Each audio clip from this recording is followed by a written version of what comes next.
Welcome to the Real News Network. I'm Paul Jay in Baltimore.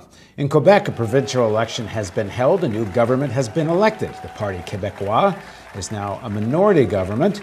And amongst other things, they promised they would end the planned tuition hike that helped lead to the defeat of Jean Charest, leader of the Liberal Party. Now joining us to talk about the election and where the student movement is at is Jérémy Bedard-Vigne. He's a Cégep student based in Montreal, and for those who don't know the Quebec system, Cégep is kind of a community college. He's a student organizer for the student organization class. He's on their executive, and he joins us now from Montreal. Thank you very much for joining us, Jérémy. Thank you, Paul.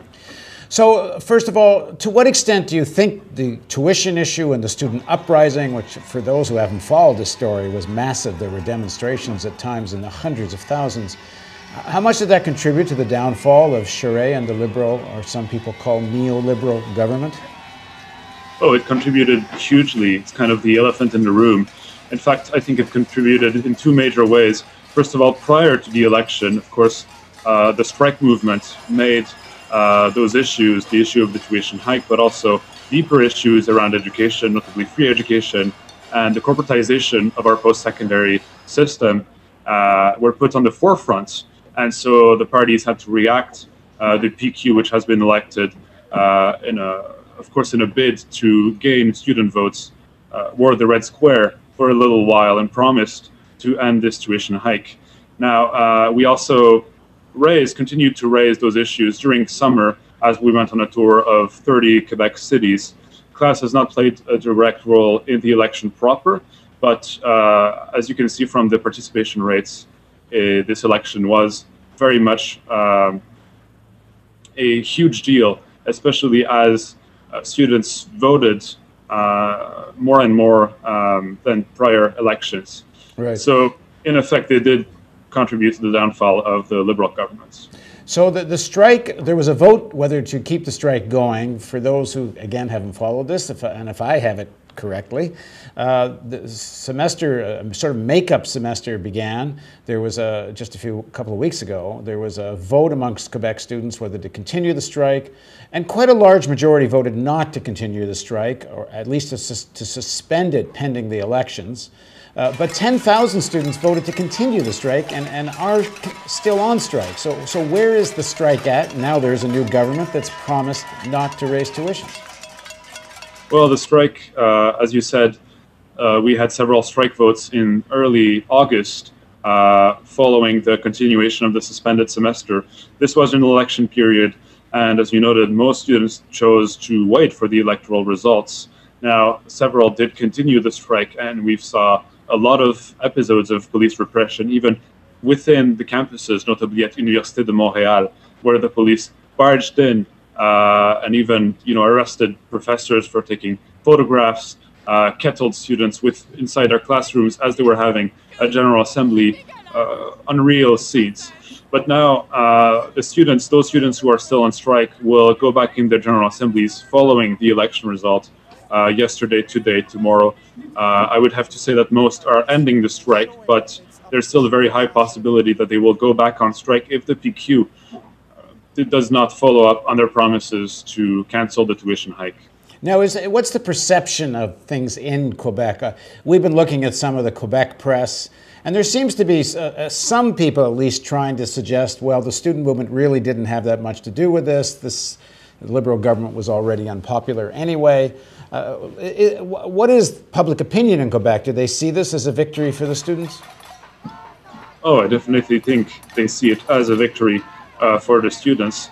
And certainly we appraise it as a victory for the student movement. It's very important to note that the victory is not the PQ's. If there had not been such a strong strike movement in the spring, the PQ would have never, ever promised to end this tuition hike. Their vision of education is as neoliberal as they come. It's very close, actually, to the vision defended by the Jean Charest liberals.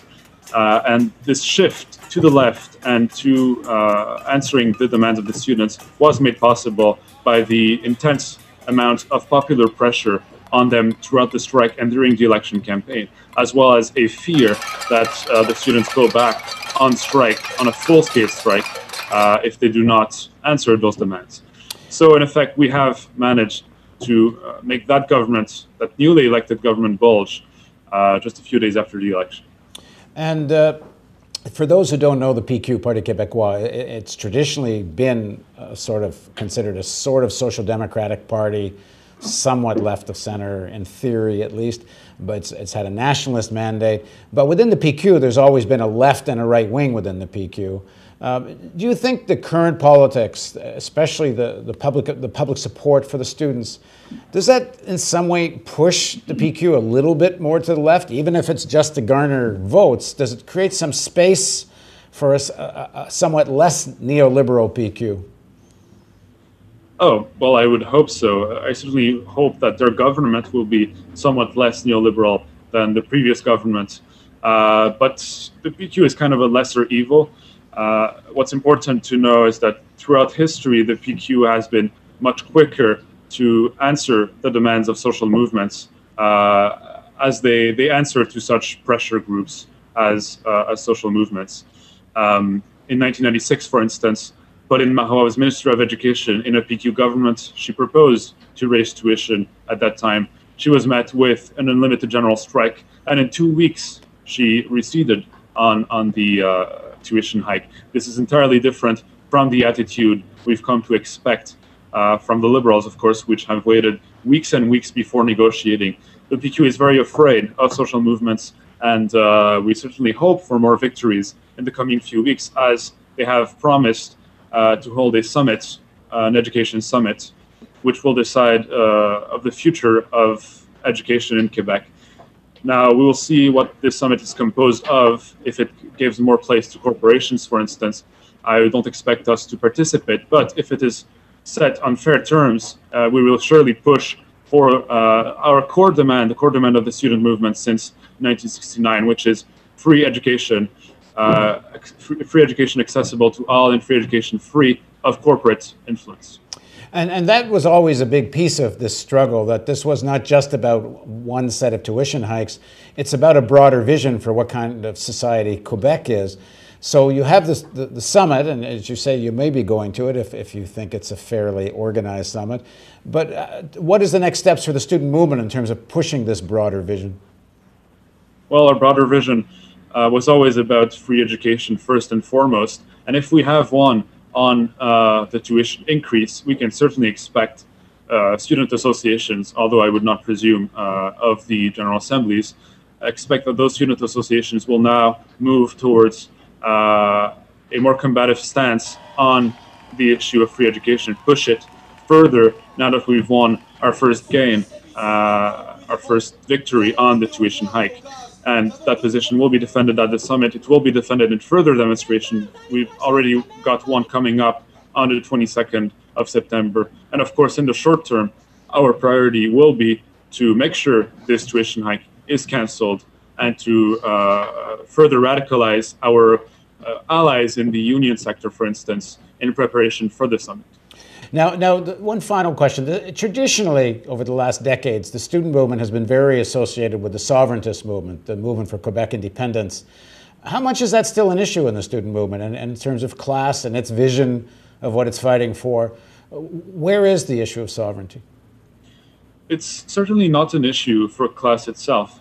We've striven not to discuss the nation, but rather discuss how to best extend our struggle for free education, extend our struggle for accessible quality education outside of the borders of Quebec. Throughout the summer, we've done several tours, notably in Ontario, and reaching out to other community, other activists outside of Quebec. And so the tendency within class right now is more to the internationalization of our struggle and of the ideas that we defend. And this is something we will keep up over the fall, certainly as we've been invited in many cities throughout the United States, but also throughout the world. Great. Well, thanks very much for joining us, Jeremy. Thank you. And thank you for joining us on the Real News Network.